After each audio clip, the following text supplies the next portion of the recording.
কোনো কোনো এলাকায় দেখা যায় মানুষ এক বছর নিজের নামে কুরবানি করে, তারপরের বছর নিজের ছেলের নামে কুরবানি করে, তারপরের বছর নিজের বউয়ের নামে স্ত্রীর নামে কুরবানি করে। তাহলে এরকম কুরবানি করলে কুরবানি আদায় হবে কি না? এক বছর নিজের নামে কুরবানি করা আর পরের বছর ছেলের নামে কুরবানি করা, তারপরের বছর নিজের স্ত্রীর নামে কুরবানি করা, এভাবে যদি কোনো মানুষ বছর পাল্টিয়ে নাম পাল্টিয়ে পাল্টিয়ে প্রতি বছরে কুরবানি করে তাহলে কুরবানি আদায় হবে না। কারণ যার উপরে কুরবানি ওয়াজিব হয়েছে সে শুধু প্রতি বছরই তার নামে কুরবানি আদায় করতে হবে। অন্যের নামে যদি কুরবানি আদায় করে তাহলে তার কুরবানিটা আদায় হবে না।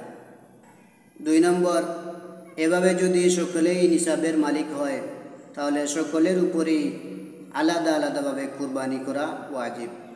সকলেই যদি কুরবানির নেশাব পরিমাণ মাল থাকে তাহলে সকলের উপরে আলাদা আলাদাভাবে কুরবানি করা ওয়াজিব হয়ে যায়।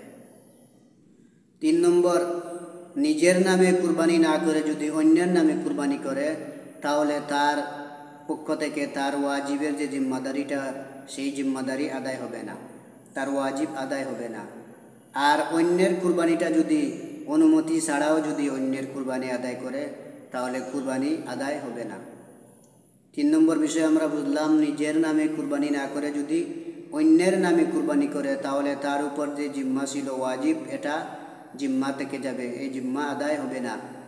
আর নিজের কুরবানি যে যদি অন্যের কুরবানি অনুমতি ছাড়া যদি আদায় করে, অন্যের গরু যদি নিজের কুরবানি করে অনুমতি ছাড়া তাহলে কুরবানি আদায়